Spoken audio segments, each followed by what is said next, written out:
Well, hey, good morning, church. How we doing? Everybody all right? Okay, Acts chapter 2, if you should already be there, hopefully you are. So we're in a series right now called As You Go, and we're looking at the book of Acts and how the early church started, and then how we can go be that. So be the church as you go is kind of what we're trying to accomplish here. So I want to begin with a question that's a pretty important one, and it's this: what is your view of the church? That is a loaded question because I know that there has been some bad experiences in church. Likely in this room, you've come here and you've had some church hurt, and so we've used words like church hurt and church wound and church split and church scandal and church drama and de-churched, and the church is often seen as being too judgmental and too political and too scandalous and too hypocritical and anti-science and anti-progress and out of touch. And we have some really, really cringy church signs that you drive past and see. Very bad grammar, very bad humor. There are a few I like, though. I like the CH-CH. What's missing? You are. Some of you will get that. You'll get that later. But the point is that the church has failed a lot. That's just historical fact. Okay, no one's debating that, and there's ground to make up. The church has burned some people. Maybe it's burned you, and maybe today is your last shot at this thing called church. So we're glad that you are here. I want to ask the other question, though, is what could the church be? Could it be great? Could it be beautiful? Could it be glorious and joy for you? And the answer is yes. The book of Acts shows us the picture of the church as it's supposed to be, the way Jesus meant for it to be, and the church is on fire. And so here's what happens. Acts chapter 2, the risen Jesus has reigned and conquered death and sin forever. And Peter stands up. He ascends to heaven. Then this thing called Pentecost, this big festival of the Jews they had every year. Peter stands up and preaches this sermon, and 3,000 people are saved in one sermon, and they're baptized. And then the aftermath of this is this thing called the church. They gather together, and Acts chapter 2 gives us what you might call a highlight reel of the church. I want to read it for you. And I'm guessing if you've been in church for a while, you've heard this, but this is one of Luke's, who's the author of Acts, kind of a summary statement, kind of a highlight reel of this is the church just moving and advancing in the world. So here's what the church does. And they devoted themselves to the apostles' teaching and the fellowship, to the breaking of bread and the prayers. And awe came upon every soul, and many signs and wonders were being done through the apostles. All who believed were together and had all things in common. And they were selling their possessions and belongings and distributing the proceeds to all as any had need. And day by day, attending the temple together and breaking bread in their homes, they received their food with glad and generous hearts, praising God and having favor with all the people, and the Lord added to their number day by day those who are being saved. This is the church as it's supposed to be. This is the church that changed the world. So now you have this new people that Jesus has created through his life, death, and resurrection. And you're going to see some things in this text that I think are really, really new. And this is the church at its best, doing what he meant for us to do, living this out. And this is what utterly changes the world, which again is a historical fact. The church changed the world. So three things you see: new devotion, new place, and new impact. And this is what I so want for us. I want your heart to be on fire for the church. I think some of you, for many of you, church is just boring. It's just duty, and you just kind of have to be here because it's Sunday, and there's kind of a, just this lull at times. Our heart should be on fire when you see what the church actually should be.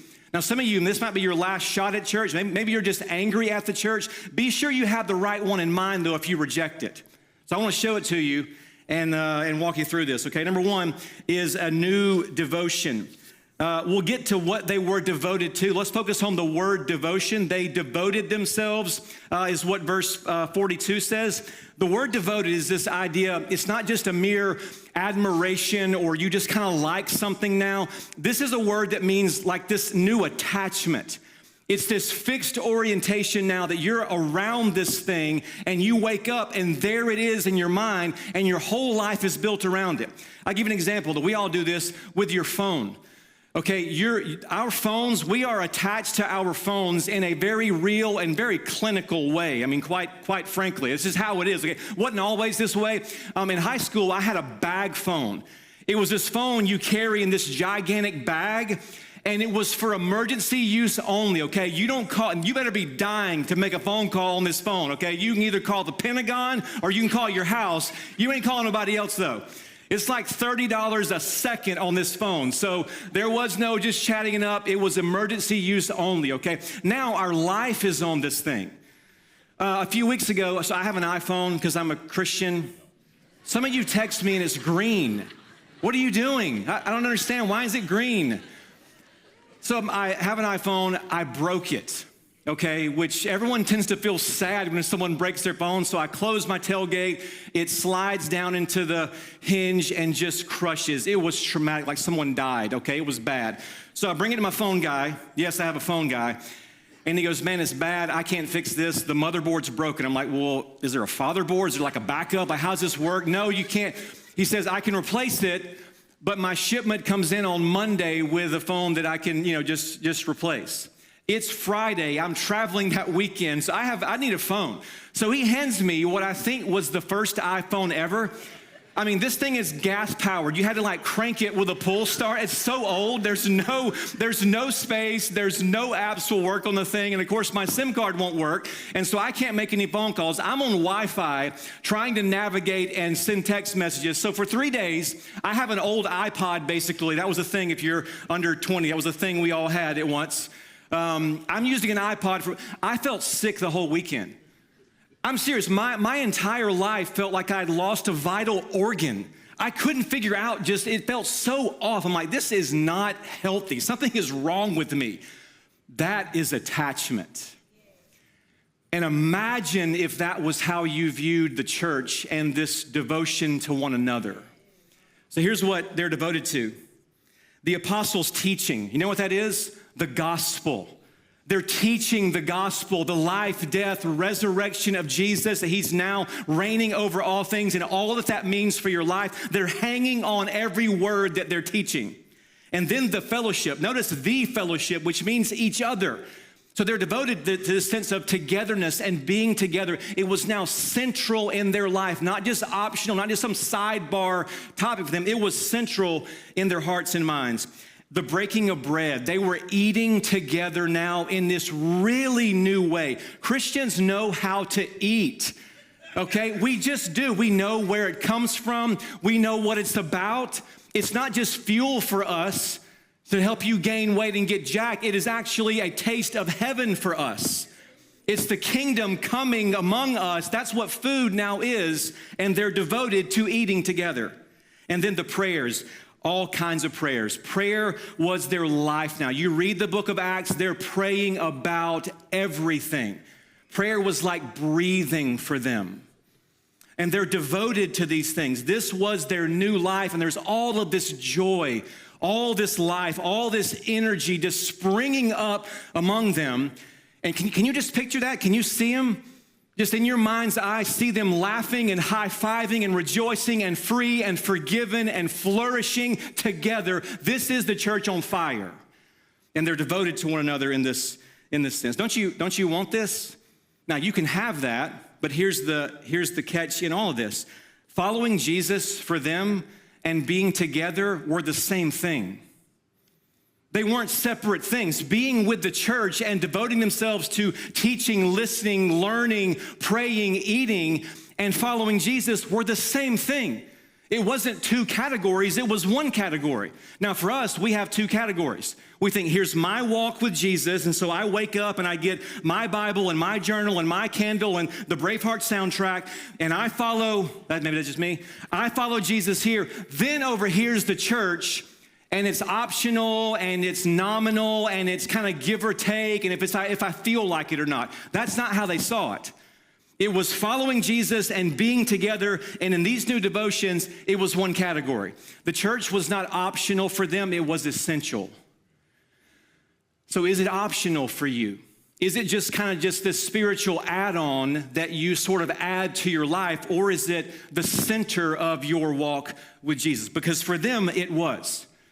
It wasn't just some option. See, the thing is, you can't really do these things alone, though.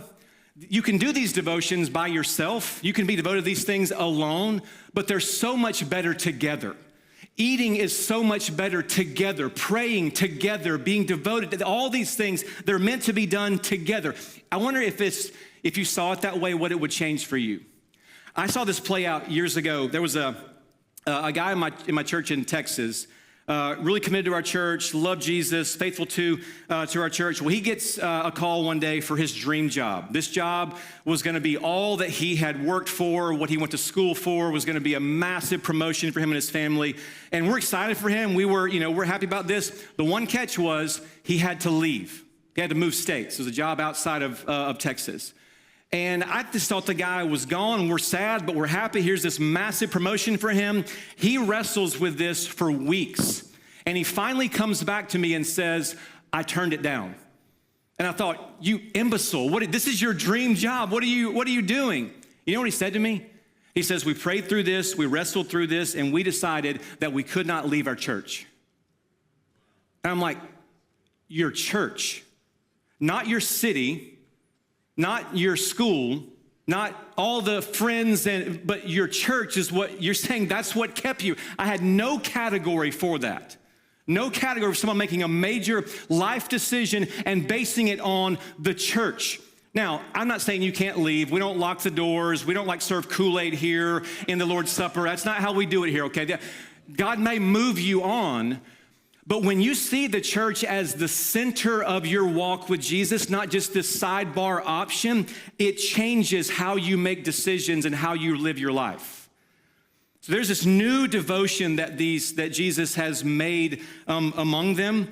And when you see it as vital, not just optional, it just changes things. So if you see it as just some kind of option for you, that might be the case for you, but I'm just telling you, you're leaving a lot of joy and a lot of growth on the table if that's you. All right, number two, it gets even closer to our lives. Number two, there's this new place. Now, this is so simple. You likely would just kind of gloss over this. This new people had this new place that they're gathering in, okay? Verse 46 says, they're breaking bread in their homes, which sounds so obvious to us. But this is now the new and sacred place for God's church, is the home. They're gathering. This was a new thing in history. These are mostly Jews right now, and Jews either met in the synagogues to teach and to worship, or mainly the temple. The temple was this massive structure. The temple was the center of Jewish worship in this day. You go in the temple and you worship, offer sacrifice, you sing songs. The temple is everything to a Jewish person. And now you read the book of Acts, and this is shifting some. Now, they still meet in the temple. They're attending it day by day. This will stop, though. You keep on reading Acts, they get outside Jerusalem where the temple is. They don't go back in the temple for anything else. And so what's happening in the book of Acts, most scholars would agree, is that Luke is putting the temple and the home in opposition to each other. They're opposites. In fact, if you keep reading the book of Acts, the temple just starts to look worse and worse in the book of Acts. So here's a quote from New Testament scholar Patrick Schreiner. He says this in the book of Acts: the temple was now the bankrupt seat of Jewish power. In Acts, the scene shifts from temple to household. In the house, believers assemble, pray, receive the Spirit, break bread, and share possessions. In contrast, the temple is the place of seeking alms. Just where the poor are, their needs aren't met there. A place of conflict, of imprisonment, violence, and death. And so what's happening is you see this massive shift from gathering in the temple, coming this huge building together. Now you see that's not the case. They're gathering in homes. Why is that? Because God has left the temple. He's no longer there. So in the gospel, something happens when Jesus dies. In the temple, there's this massive curtain called a veil. And the veil is what separates the outer courts from what's called the most holy place. And no one can go in there except for the high priest once a year to make atonement for the sins of the people, okay? When Jesus died, though, something happened to that veil. What was it? It was torn. And here's what Mark tells us, Mark 15, and the curtain of the temple was torn into, and there's this little detail, from top to bottom. Now, I bet what's often taught, and I was kind of taught this, is that what that means is now we can go in. Now we can go in the temple, we can go behind the curtain, the veil's been torn, we can go in now and meet with God and offer sacrifice. Now we can be with God because the veil has been torn. That is not what's happening. Oh, elementary, my dear Watson. That's not what's going on. Notice, why is it torn from top to bottom?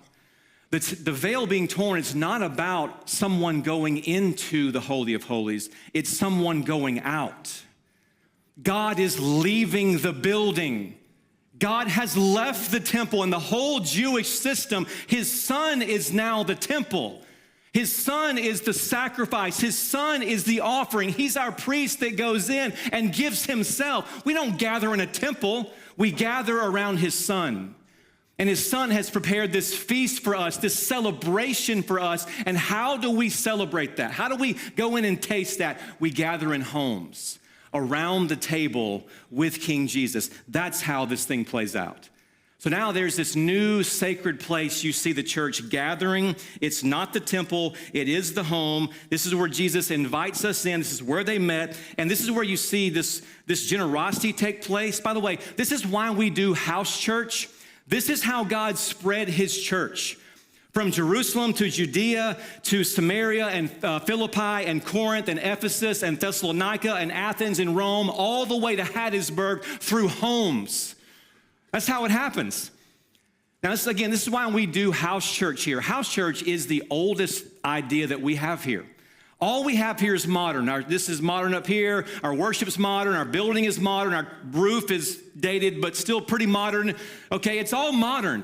House church is ancient. It's 2,000 years old that we're gathering in homes just like the early Christians did. That's how God spread the church. In fact, here's what Colossians, you'll see language of the church being used of the home. In Colossians 4, Paul says, give my greetings to the brothers at Laodicea and to Nympha. Nympha is a single woman, and she has a church in her house. This would be unheard of in a Jewish setting. No woman would have any kind of gathering like this in her home, but she does now. All this thing has been torn down now. The gospel is freed and brought everyone in, and there's a church now in her house. And this is where you see this radical generosity take place. And I mean radical. Look at what happens in verse 45. They're selling their possessions. They're listing everything on Craigslist or Facebook Marketplace or whatever it is. And they're distributing the proceeds to all as any had need. Now, it's always leveled against the church here. This was communism, some version of communism in the early church, and that there's no ownership, there's no private property. Everyone just kind of shares stuff. That's easily dismissed with that word there. It's their possessions, it's their stuff, and they're selling it, and they're giving the money to anybody that has a need. I mean, imagine being this free with your money and your stuff. Imagine having such an open and generous heart and such a loose grip on things that you can just give it away. And by the way, you are this free. The gospel has freed you from being defined now by your possessions and your stuff, okay? Your life is not in your jet skis any longer, okay? You don't need rims on your rims. You were rescued from that. Now, you may want that, and you may have that, but you don't need that now. And so you can receive God's blessings in your life, and you can just freely give those things away now because the gospel has freed you up from that. And this is happening, by the way, in the homes. Why do I keep saying it in the homes? Because whenever you get in someone's home, you become more generous. Because you look them in the eye and you see the tears and you feel the weight of their burdens and you see their needs and your heart just goes out and your grip loosens on your stuff and you freely give things away. Have we ever been this radical? I think we have. But what if we kept on being this radical and just free with possessions and stuff? We're not defined by this now. We can just give these things away. You see what's happening here? The church is becoming a family. They gather and they call each other brothers and sisters because they're a family now. and they're gathering in homes, and they're breaking bread, verse 46, breaking bread in their homes, and they receive their food with glad and generous hearts. So I would just say this here: fight for your home. Make it a place where there's gladness and generous hearts, a place of joy and welcome and greeting, where meals matter, where conversations are intentional and thoughtful and happen, where there's life all around you and people actually want to be in your home. Fight for your home. Let me say two things that I think will apply for all of us. Two things to do. One, have a family meal. With no devices, have a meal. And this is war for us. We have 14 games a week and 13 practices. We haven't eaten together in months. You got to fight for this. Listen, there was a study, Pew Research years ago did this study on teenagers. They were trying to figure out teenagers that many of them were going off to college and just losing their faith. And they're trying to figure out what do we do about this? And what about the ones that don't lose their faith? The ones that grow up in church and go to college and they remain Christians in college. What's consistent among them? You know what it was? Two things. Teenagers that kept their faith through college, there were two things that was consistent across the board for all the ones they studied. You ready for it? Number one, worship attendance with their family. Number two, family dinners. What a shocker. They went to church together and they ate together. And that somehow was these two big artifacts in their life, and it led to them keeping their faith in college. We got to fight for this. And I get, you're busy, I'm busy, I got 3 kids, you got 12, I don't know what your story is. You got to fight for this. Dads, you got to get on this. So have a family dinner. Number two, invite others over. And as soon as I said that, many of you shrunk back because you thought, oh, my house is terrible. It's too small, and I've got like 80s wallpaper, and I got no cool outdoor kitchen, and my neighbor has these stones falling in from Scotland for his fireplace, and I just got this janky insert. All this, you went, my house is terrible, and so I can't have people over. Look, that's a real thing. I get that. We asked you to host house church. You're like, I'm a house. It's always the pushback against that. Let me give you a verse that'll maybe help you, okay? And it's the most obscure verse ever, okay, for a sermon. Proverbs chapter 14, and the old King James Version is amazing here. Where no oxen are, no ox, the crib is clean. You with me on that? But much increase is by the strength of the ox. What the heck is that about? I think it's this, that a real life, a real productive and fruitful life, it is messy. It is complicated. There's literally crap everywhere. Okay, can I say that? Craig said I could. We're not streaming, it's totally fine. It's everywhere. The stalls, there's stuff everywhere. But what that means is you got ox, you got things happening in your life. You're increasing, you're advancing, you're doing stuff. Your life matters. You ain't got time to clean baseboards.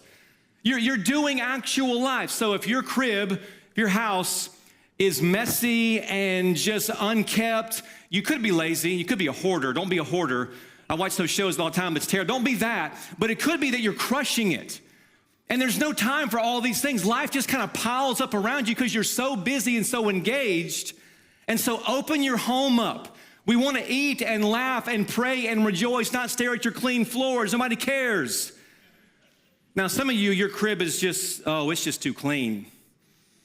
You got to get it dirty. You got to have some people over who are going to be loud and walk on your new grass and walk on your new carpet and break some stuff. You got to get some people over. Open that thing up. It's got to get way louder around your house than it is right now. Yes, we'll tear things up, but what if Jesus walks among us when it happens? I promise you won't regret that. I promise you won't. So fight for your home. This is now this sacred place that we have. And imagine all the joy if you would welcome others and greet others and create this culture in your home that people want to be in. This is what changed the world. All right, number 3, and I'm done, is there's, as you might guess, this new impact. This is what turned the world upside down, or we're going to see maybe right side up. This is what God did to advance his name with these people, ordinary people, just like us, walking faithfully with him, living these things out, and it utterly changed everything. Look what happens, verse 43, and awe came upon every soul. The sense that God is doing something here. And we don't know everything that it is, but we want to be a part of this. They are astonished at what God is doing. And many wonders and signs are being done through the apostles. So healings and miracles and release from bondage and addiction, all these things are happening. They're praising God and having favor with all the people. Even the outsiders, they had favor among them. I wonder if that's true of us. Does the world view us this way to where we actually have favor with those who don't believe? And here's what happens. The Lord added to their number day by day those who were being saved. God's changing the world through them. He's making this world right and bringing all this healing and joy and life. And you read the book of Acts, you see how all this plays out. I love Acts 8. We'll get to it in a few weeks. Philip goes into Samaria and preaches the gospel, and they get saved. And verse 8 says this, there was much joy in that city. What if we said there's much joy in this city because of what's happening among us? Acts 17, Paul's always getting arrested, beaten, punched in the face, like he's constantly in conflict. And they arrest Paul in Acts 17, and they say this, these men who have turned the world upside down, or right side up, you might say. They've come here also. This is what news of the risen King does.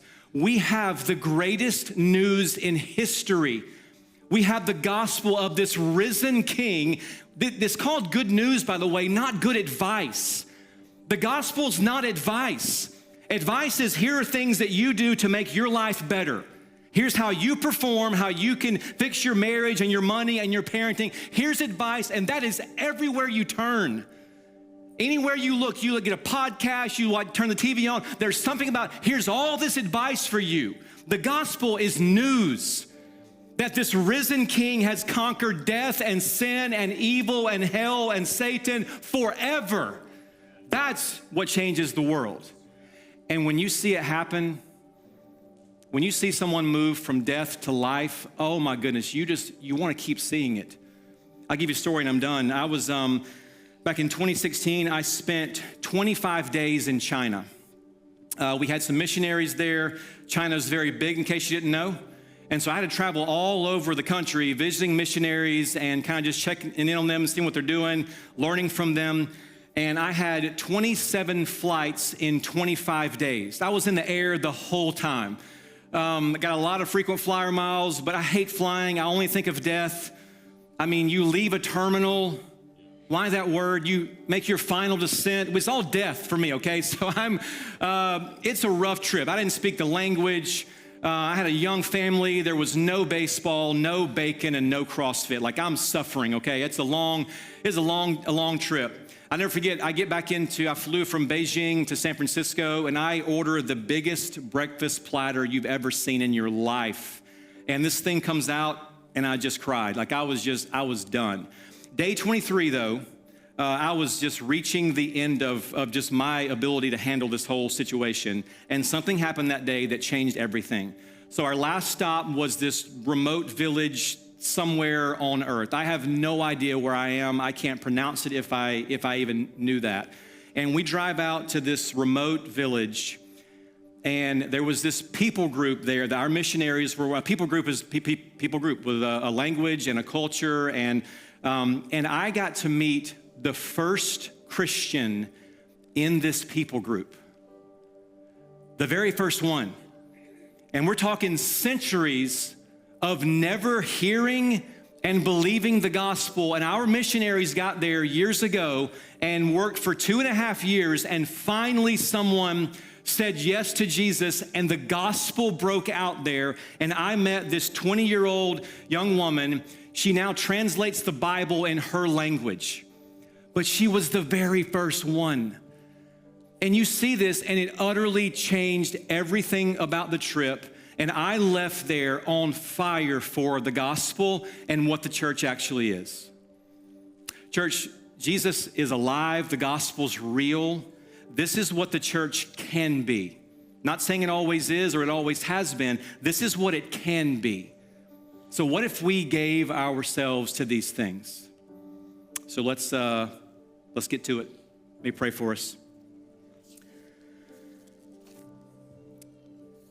Father, we thank you for the church, and I know many of us may have to pray that prayer with a lot of grace and trust that the church has failed many of us. But God, I thank you that you will not fail us, that Jesus, you will one day perfect your bride and you will make all things right. And so in the meantime, would you refresh our devotion for the church? Would you give us a softness of heart where maybe there's just some frustration and some resentment? Would you free us from that? And would you open our hands to give ourselves to what you love and what you're working among? God, thank you for this church, and what a gift it is that we get to do this and gather like this and then gather in homes, God, and do life together. And so would you use us to bring much joy in this city? We pray in Jesus' name, amen.